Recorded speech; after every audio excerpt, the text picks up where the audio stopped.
Hi there, this is Ray at Drop of Golden Tarot, and I am doing a VR to Tom Benjamin's most beautiful decks in my collection. I don't have nearly as many decks as Tom does, but I wanted to show you a few of mine that I love. I'm going to actually start with the Maryelle. So this is a first edition. Can you see that without the gloss on there? It's a first edition Maryelle. The colors are just so vivid and bright. I'm trying to get that so it doesn't shine on there. There we go, maybe. The detail on it is gorgeous. I did get the first edition because I know a lot of people have issue with the High Priest card and the Hierophant. Yep, there's the Hierophant.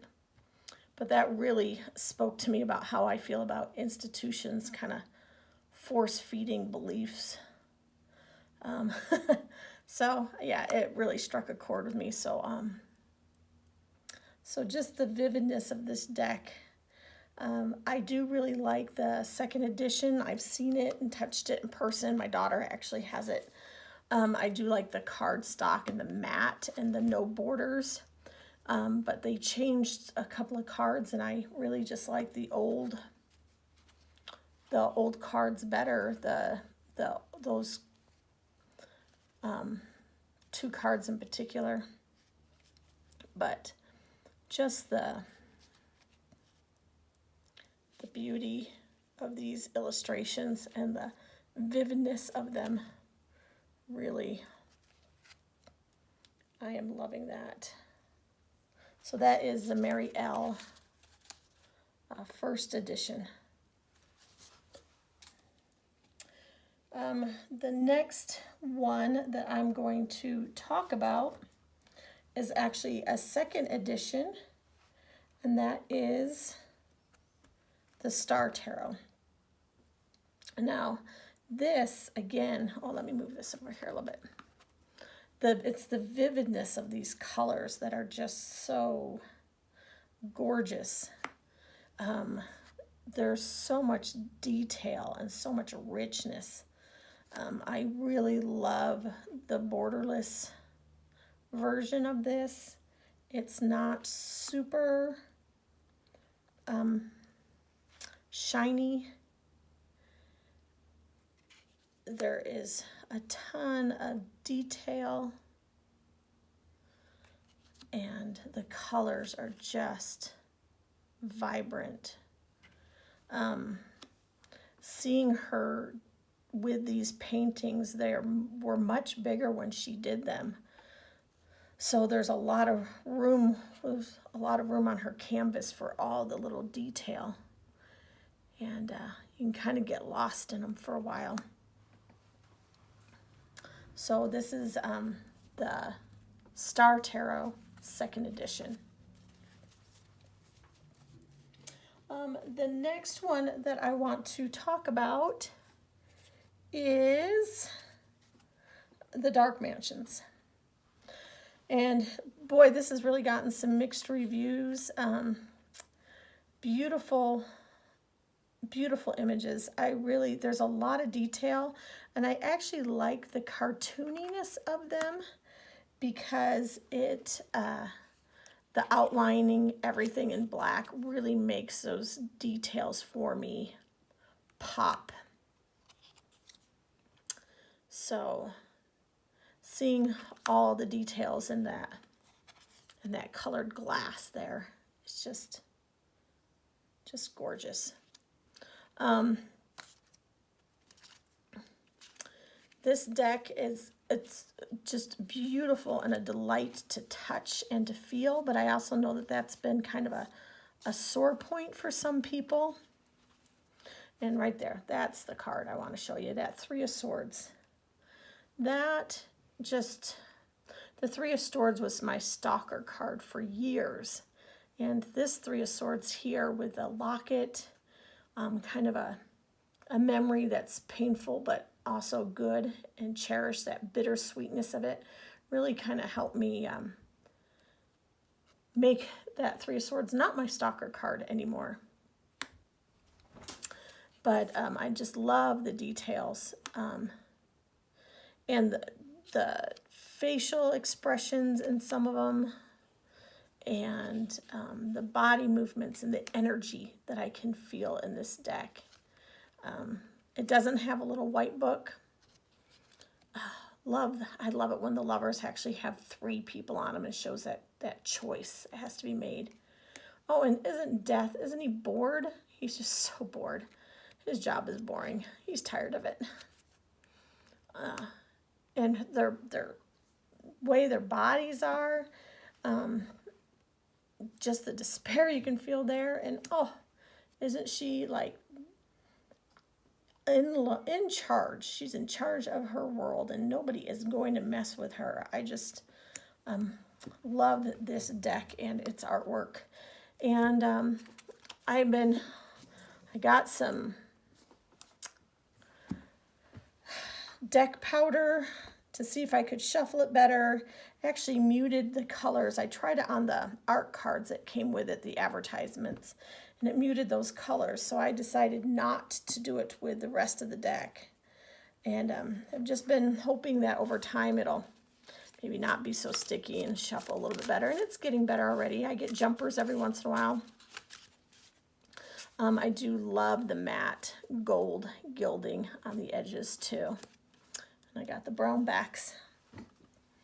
So that was the Dark Mansions Tarot. The next one I'm going to talk about is actually a deck I haven't really worked with much yet. This is Dreams of Gaia, and it is the Pocket Edition.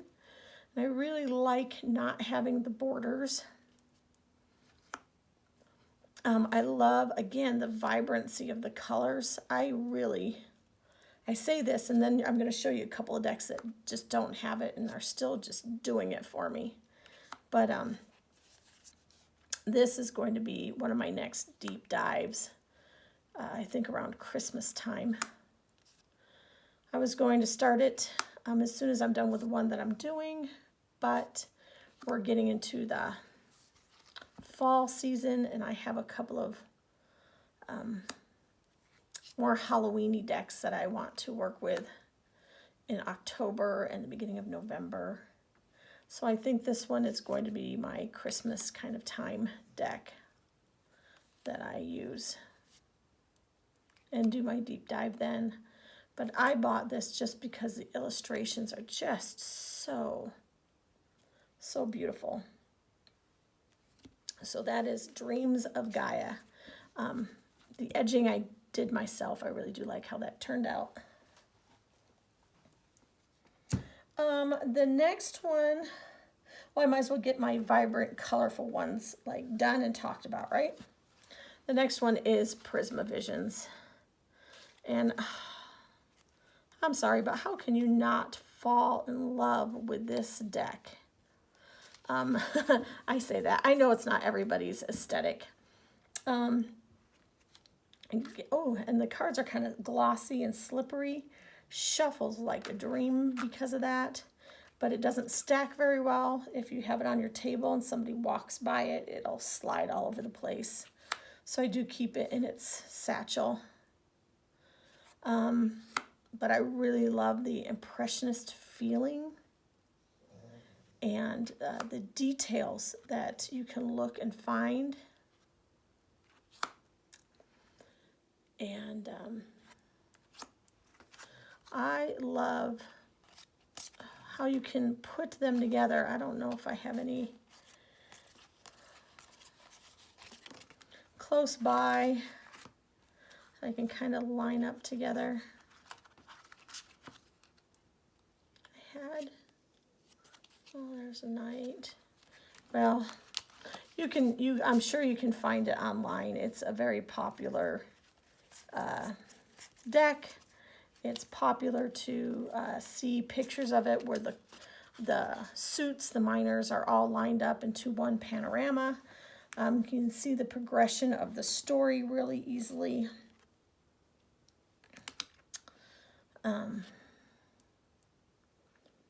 Just the meanings really shine through for me on this deck, and I love it. I will be getting the newest version that the author and artist is releasing with his Kickstarter for his Oracle, so that I have it in matte and that they will go well together in matte. And then I'll just I'm going to hold on to this one though and see if I like the matte edition better or if I just want to continue with this one. If I don't, I've got a couple of people in line who I think are going to snatch it out of my hands, whichever one I don't end up working with. So that was Prismavisions. Okay, so then the next deck I'm going to talk about is the Weaver Tarot. And I got their Oracle deck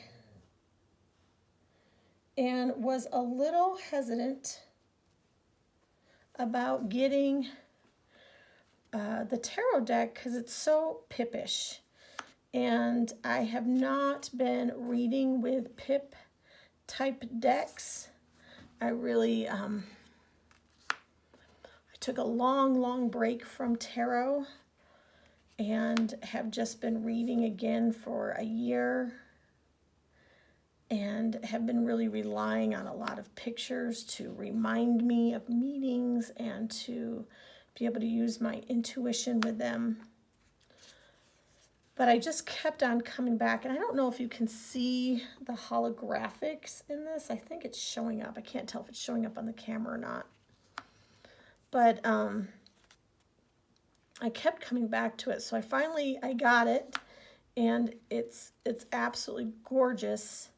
And can you see, like, in the background there is mountains and a moon and a sky back there, so there's more to it than what's on the pips, but it is a beautiful reader, and I have just really enjoyed this deck.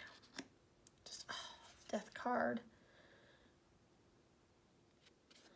So this is the Weaver Tarot. This is the Journeyer edition, which is the holographic edition.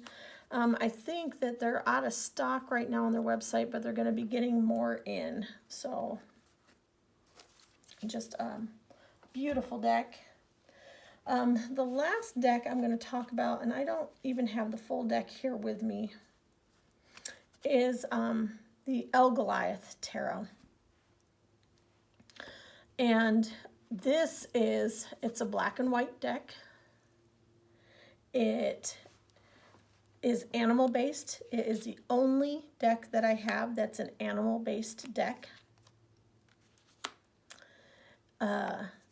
This is the deck that I have been doing my deep dive with. I'm currently working with every day, pulling a card, reading it intuitively, sitting with it, journaling with it, going to the guidebook, reading what that says there. You will see a lot of these images on my Instagram account.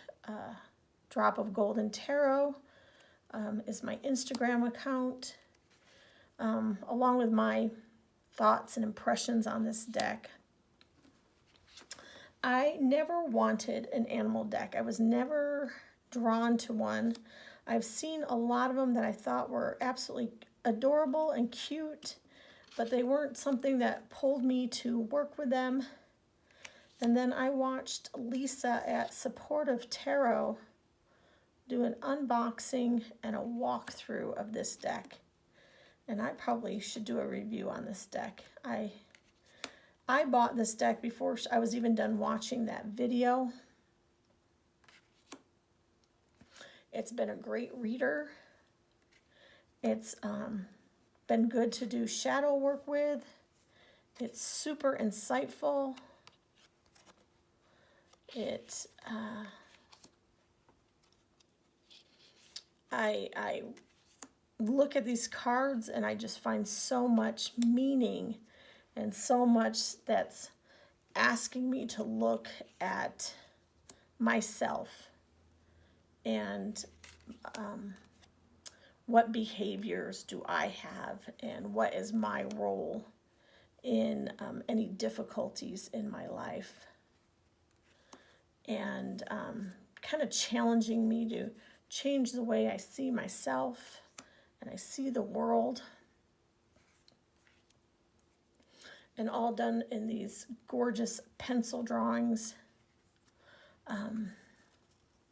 He also has in here, there is extra cards. Use it as an oracle. You can mix them into your tarot. I tend to, right now I've been keeping them separate, and I've been using them as like the extra card that I pull at the end of a reading to give myself just a further little insight. Oh, that's a tarot. There's the tower. Oh, look at that. Look at those birds. The tear coming out of her eye as the babies are going to burn. They can't save them all. Just, oh, gets me. Gets me in my feels. So, this deck is really just everything to me right now. This is probably the #1 deck I work with right this minute. And I am really loving it. You don't see, I don't post a lot of spreads that I do with this deck because they're usually pretty personal. But look at that Empress.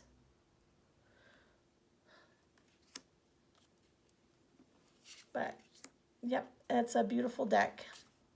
So those are my most beautiful decks that I have in my collection currently. I have a few more decks that are still coming in, a couple of Kickstarters that have COVID is delayed shipping on, but hopefully we'll be here by Christmas. Some more coming in at the beginning of the year that I'm really excited about. But currently those are my most beautiful decks in my collection. And so a big thank you to Tom Benjamin for doing his video and for putting out this VR. And come on over to Instagram and follow me and get a more look at this Goliath deck. Thanks, bye.